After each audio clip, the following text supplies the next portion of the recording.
This is the CBS Evening News. Bob Schieffer reporting. Good evening. Another day of historic events and change behind the crumbling Iron Curtain. East German troops tonight were called out and posted around Communist Party headquarters in East Berlin as rioters battled with police and other sections of town in what was supposed to be a celebration of the 40th anniversary of communist rule there, a celebration to which the architect of perestroika, Mikhail Gorbachev, had been invited. Perhaps even more remarkable, the Communist Party of Hungary simply dissolved itself today and created a Western-style socialist party. We're going to start our coverage there with Anthony Mason in Budapest. By an overwhelming vote tonight, Hungary's ruling party proclaimed that communism here is dead. In a sweeping motion, the party threw out the old ideology, the old leaders, even its old name. But leading reformer Imre Pazsgai is not admitting that communism has failed. No, he says, we would rather say that an experiment has ended, led to a dead end, and we have to start over. For the last of the Stalinists, that idea has been slow sinking in. I want to hold on to my communist past, said this former Politburo member. But most of the audience just groaned. For the first time in 40 years, Hungary's communists are facing free elections, and their own prime minister admitted today, nobody trusts us. The best thing they can do, I think, to regain or to gain the confidence of the people of Hungary is to go through full, free, fair elections and to prove through that they are different. And then they have some chance. Without that, I think they have none. If some communists would like to forget their past, filmmakers here won't let them. In Heroes Square this weekend, a statue of Joseph Stalin was toppled and attacked by a crowd of angry movie extras. In 1956, these were the scenes that started the last anti-communist uprising. That revolution lasted less than 2 weeks. This time, the party seems to know better. The reformers' new slogan is, "Wake up, comrades," but some still aren't listening. Anthony Mason, CBS News, Budapest. Soviet leader Gorbachev arrived back in Moscow tonight after his visit to East Berlin, a visit that left him on something of a tightrope. He stood shoulder to shoulder with the communist leaders there, but was careful to leave the impression that he had urged them to relax their hardline methods. Barry Peterson now with that story. This was the show of Mikhail Gorbachev's show and tell day, the guest of East German leader Erich Honecker, at a military parade through the heart of East Berlin. A parade so big it drew protest from the American and other allies who said it violated rules against German military equipment in this divided city. And this was the tell of Gorbachev's day, a 2-hour meeting with Honecker and later with the East German Politburo. He did not specifically mention the refugee crisis, said a spokesman, but he preached reform, a friendly warning from a leader who knows all too well what happens to those who resist change. And he offered a Gorbachev proverb. Those being late, he said, will be punished by life itself. Honecker listened and responded that he is working to strengthen his revolutionary ideals. Translation, I'll just keep doing it my way, thanks. Gorbachev emerges from this trip a popular man with the hardliners. I'll keep my hands off, he kept reassuring them. Set your own course. What's less clear is what course, if any, Gorbachev has in mind for his own foreign policy toward Eastern Europe. Occasionally they have a sense of future directions for policy. But given the circumstances that we're facing now, it's very clear that they have no plan. Gorbachev goes home tonight with high marks as a master politician. He did not upset his uneasy East German ally. And if he believes they face a dangerous future by resisting political change, there is little more he can publicly do than wish them luck and wave goodbye. Barry Peterson, CBS News, East Berlin. Thousands of East Germans in no mood for official celebrations spent the day in street battles. That was what eventually resulted in special internal troops being called out. Tom Fenton has that story. Young East Germans tonight shouted "Freedom, freedom," and "Gorby, Gorby" in East Berlin's Alexander Square. Efforts to prevent such demonstrations made the people's celebration here more like a recreation hour in a prison yard. There were police everywhere in the square, some in uniform, many more in plain clothes. The government's nervousness was also reflected in the extraordinary measure of barring tourists from entering the country at Berlin's Checkpoint Charlie and other border crossings. There's a pressure cooker of resentment building up in this country. The regime has two choices: to ease the pressure by allowing reforms or to crack down hard on protests. Many fear the regime will choose to crack down. We are very afraid that there will be more violence. For 40 years, the regime's message to the people has been shut up and eat your sausage. Now the East German people are starting to talk back. More than 5,000 signatures have been collected on a petition demanding free speech and open discussion of the country's problems. The organizers have been threatened with up to 12 years imprisonment. Despite this, the ranks of those willing to oppose the regime are growing. East German Lutheran churches, where opposition has traditionally been centered, are no longer able to contain the number of dissidents. That's one reason why dissent is spilling out onto the streets. Another is the anger and frustration that East Germans feel in being cooped up in their country. And to make them feel more like prisoners, there are reports tonight that the regime is placing heavy police patrols along the border with Poland and is putting up barbed wire along the border with Czechoslovakia. Bob? Tom Fenton. Almost 50,000 East German refugees have reached West Germany since mid-September, 600 arriving today alone. They're finding that adopting to freedom is not automatic, though. Martha Teichner reports.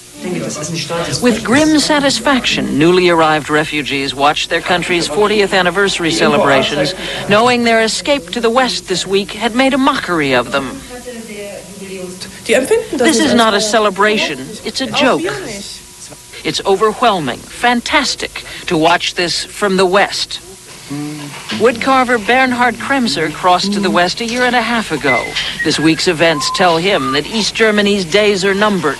He's already gone through the transition. The newest arrivals are just beginning, and it hasn't been easy. Kremser still has nightmares about being watched. His son David was beaten up in school just because he was from the East. In the West, the Kremsers live better, eat better, enjoy the diversity of an open society. But freedom turned out to be more complicated than the perfect utopia they had imagined. They expect others to discover what they did. Being totally cut off from family and friends left behind is agonizing, something the television, their window on the West, hadn't prepared them for. For these new refugees, all that lies in the future. For now, all they're interested in is celebrating their own freedom, not East Germany's 40th anniversary. We want them to have a birthday they'll wish never happened. Whatever the future brings for these newly arrived refugees, their departure has changed forever the country they left behind. Martha Teichner, CBS News, Bonn. Thousands of protesters marched in Moscow on this Soviet Constitution Day and to show support for maverick politician Boris Yeltsin. The protesters also backed two special prosecutors who were fired after alleging high-level government corruption.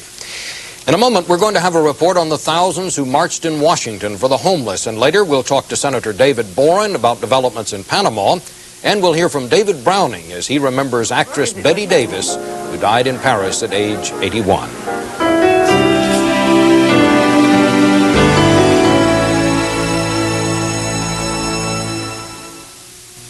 Hold out your finger, please.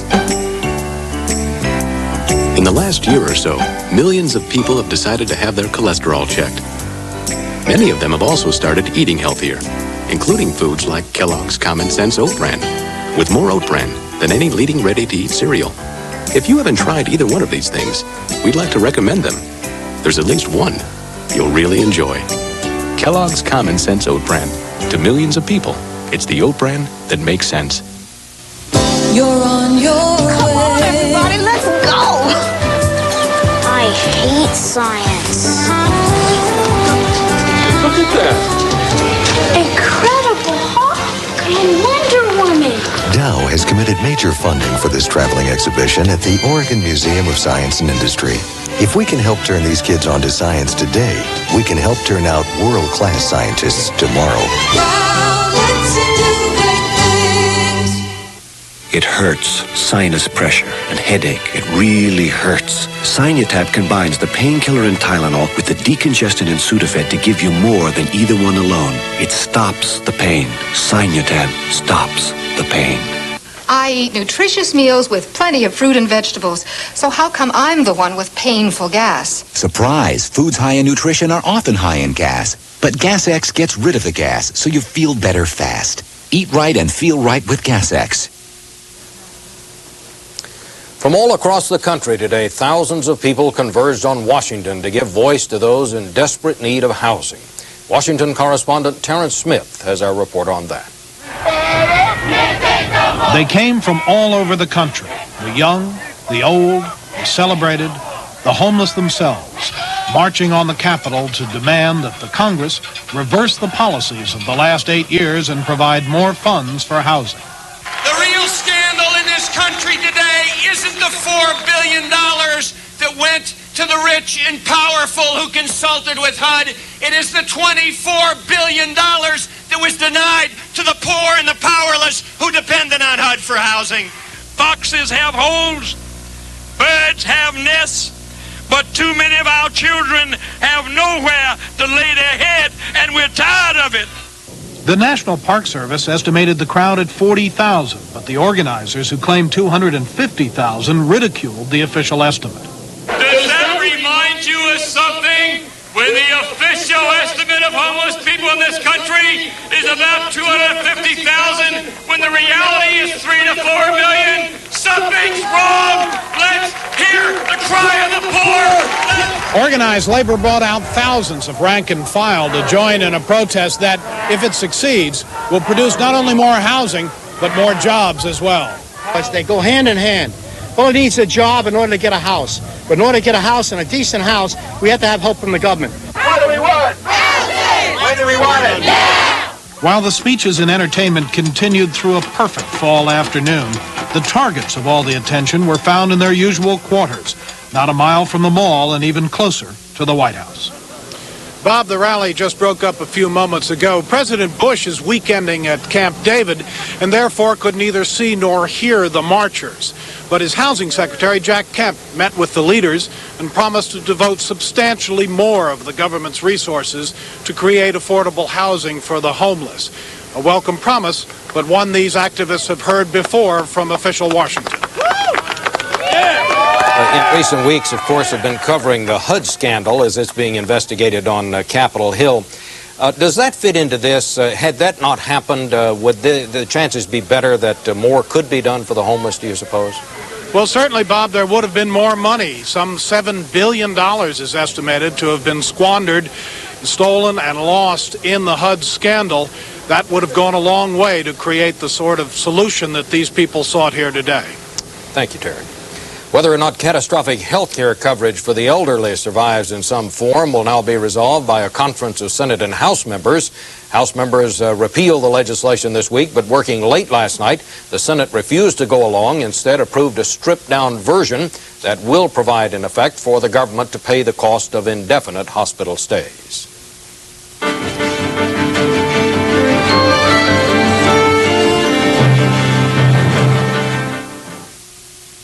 Well, you're fine. Anything else I can help you with? My job. It's so lonely. No one to talk to, no calls, nothing. I'm just not needed. What is it exactly you do again? I'm the Maytag repairman. Oh. At Maytag, all our washers and dryers are still built to last longer and need fewer repairs. So, can you help me? I'm a doctor, not a miracle worker.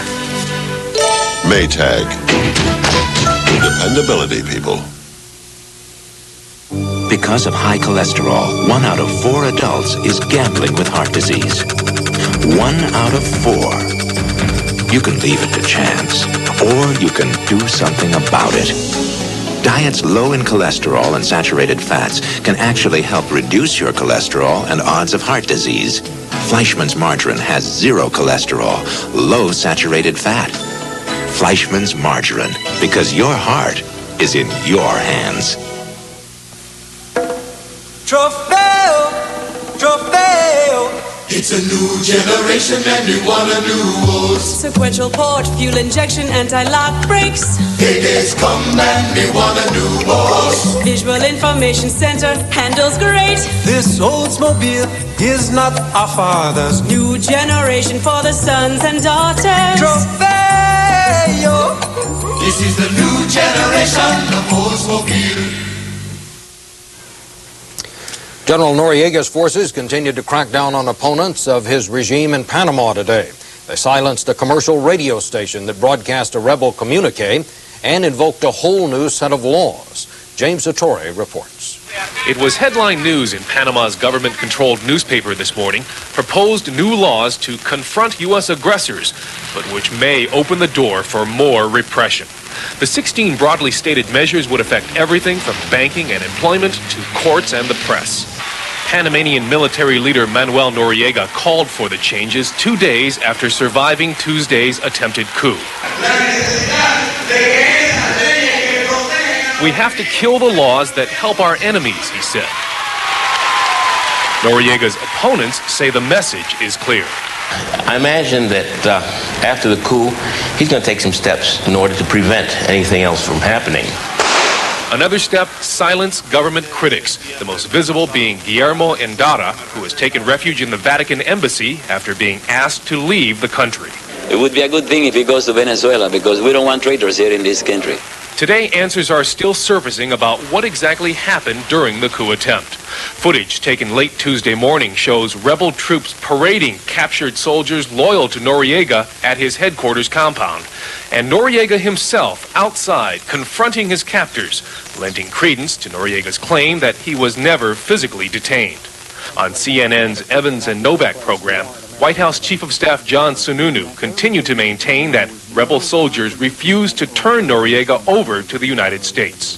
There was no communication at all until around noon.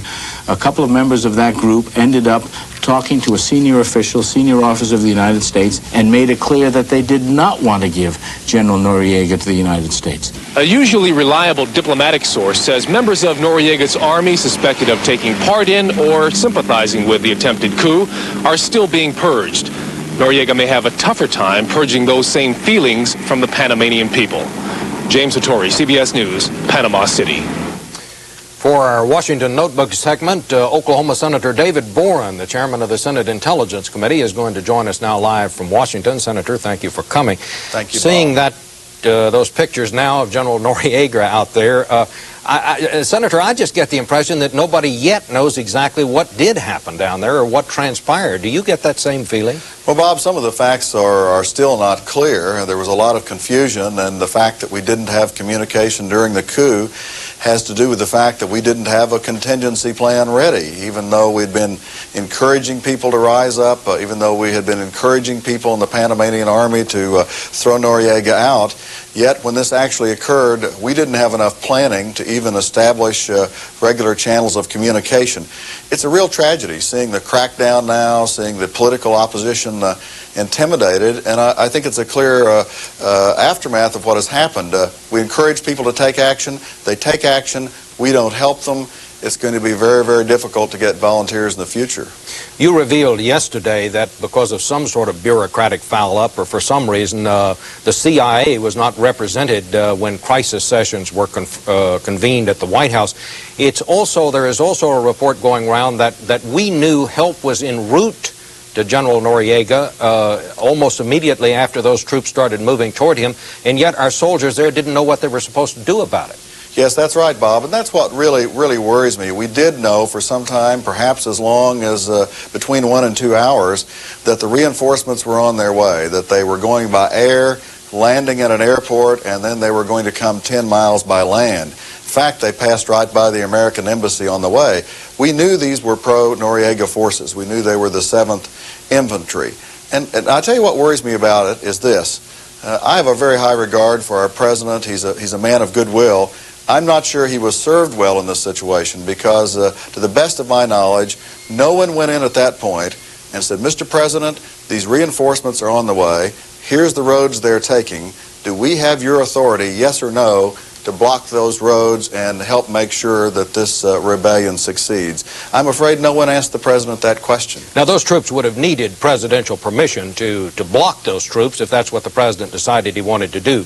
What you're saying is no one ever brought the decision to the president. I'm just not sure that it was ever put to the president in a yes or no fashion. And, you know, here he was meeting with the president of Mexico, other things were going on, and I think in a situation like that, it's very important that we have a decision-making process that distills those facts down, takes it to our president, said, Mr. President, this coup is going to collapse, reinforcements are underway unless you give the order for us to be able to block those routes. And it's tragic if that question was never asked of the president, and if that indeed happened that way, he was not well served. Thank you very much, Senator Boren. We'll be back.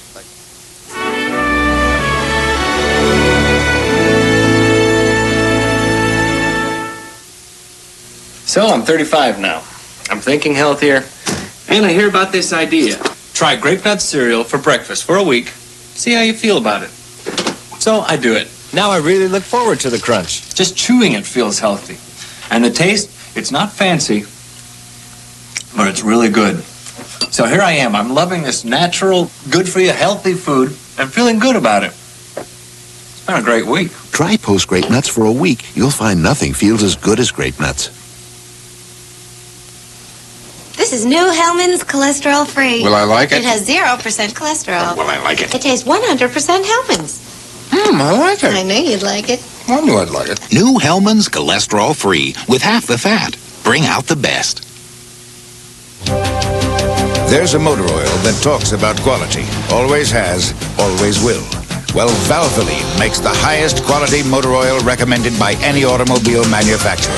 Oh yeah, unlike the competition, Valvoline now has a $2 check that works just like cash when you buy 6 quarts or more of Valvoline or get an oil change using Valvoline. Look for your Valvoline check in magazines or your mailbox. People who know, use Valvoline.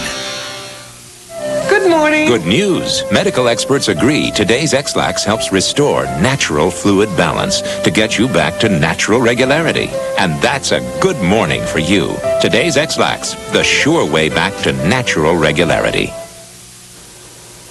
A very tense situation in a small Tennessee town today, and Aaron Hayes has our report. About 200 white supremacists were matched nearly 1-for-1 by law enforcement officers there to make sure the demonstration was peaceful. It spent itself out in half an hour, quietly, perhaps more quietly than Aryan Nation marchers had planned. A couple of weeks ago, 180 of Pulaski's business people, tired of being pegged racist by the rest of the country, announced they would close shop today, leave town, and do their best to show they have no interest in today's march. Most of my friends and family do have plans to either stay at home, close their doors, watch the Tennessee ball game, or go out of town. I just think we need to make a positive statement to the world about Pulaski's real stance on the situation. Pulaski gets a lot of attention from white supremacist groups. This town was the birthplace of the Ku Klux Klan. The neo-Nazi Aryan Nations group chose to march here for the first time ever to honor the birth date of Sam Davis, a Confederate war hero, and for reasons not made quite clear, an Aryan Nations hero as well. But Pulaski townspeople draped an orange wreath on their Sam Davis statue, orange as a symbol of brotherhood. Then they draped orange wreaths throughout the town to convince white supremacists their philosophies are not welcome. It didn't work. This is the national color of Sam Davis. The people of Pulaski have said we'll wear orange in honor of Sam Davis, so we are here to honor Sam Davis. Still, most of Pulaski's people promised to meet future such groups with the same passive resistance, turning their backs and closing their doors the next time racists try to use Pulaski for their backdrop. Aaron Hayes, CBS News, Atlanta. The delicious crunch of crackling oat bran has gotten you in trouble again. How do you defend yourself? Did you eat all the crackling oat bran? I don't have to answer that. Did you eat all the crackling oat bran? Well, you're the one holding the box. Did you eat all the crackling oat bran? What crackling oat bran? With the irresistibly sweet taste of Kellogg's crackling oat bran, an open box is an empty box. Pain. pain that throbs, aches, pain that pulses. When doctors were asked what they take more often for their everyday pain, Bayer, Tylenol, extra strength Tylenol, or Advil, more doctors take Bayer more than extra strength Tylenol or Tylenol more than Advil. More doctors take Bayer. For pain, Bayer is the wonder drug that works wonders. How's Mama doing? She okay? It's almost over. Your chance to get one free month of long distance from U.S. Sprint. To get yours, call Sprint now. Don't miss the one offer that's got everyone talking. Now a great cherry taste comes to Maalox Strength. New Maalox Plus Cherry Cream Tablets with the medicine doctors recommend most and a cherry taste you'll love. New Maalox Plus Cherry Cream Tablets. Strong relief for all your Maalox moments. 81-year-old Betty Davis died of cancer last night in a Paris hospital. David Browning has an appreciation. Funny business, a woman's career. The things you drop on your way up the ladder so you can move faster. You forget you'll need them again when you get back to being a woman. It's one career all females have in common, whether we like it or not. Being a woman. There are no shortcuts to success, Betty Davis liked to say. Her remarkable life was a testament to that. I can learn more from you in 5 minutes than from anyone else in 5 years. She knew early on she was no glamour girl, so she took roles nobody else wanted. Somebody robbed me. Just 2 weeks ago in Spain, she looked back to her first movies. When I arrived in Hollywood, they did not know what to do with my different kinds of things. They did not know. But she did. Betty Davis developed a delivery, a look, and a reputation for toughness on screen and off that became legend. I'd like to kiss you, but I just washed my hair. I'd love to kiss you, but I just washed my hair. That's right. My favorite line in any movie I ever had. I might even turn out to be a good wife. To get the roles she wanted, she delighted in battling with movie moguls who thought actresses should act, not think. Girls don't have to simp around. And from Jezebel to Margot Channing in All About Eve, it was hard to tell where the acting ended and Betty Davis began. Fasten your seatbelts. It's going to be a bumpy night. The writer and director of All About Eve, Joseph Mankiewicz. Betty really lived the life that's perfect of the actress. The true actress who is happiest when she's performing something. Come on, Oscar. She won 3 Oscars and many other awards and had no false modesty about any of them. For instance, the Kennedy Center Honors. One time they sent me a slip of paper for suggestions of who should win this year. And I wrote down me. And in every season of her life, despite 4 disappointing marriages, health problems, a changing Hollywood, she kept working. Life will be very good today for Betty Davis if each year she gets a good script and can go to work. I just am glad. A few years back, Betty Davis showed Mike Wallace the family plot in the hills above Hollywood, where she'll be buried next to her beloved mother, Ruth. Here you are, Ruthie, darling. It's Mother's Day. You know what I'm going to have on my tombstone? She did it the hard way.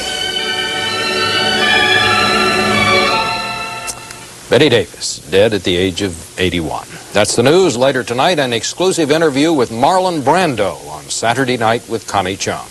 I'm Bob Schieffer, CBS News in New York. Good night.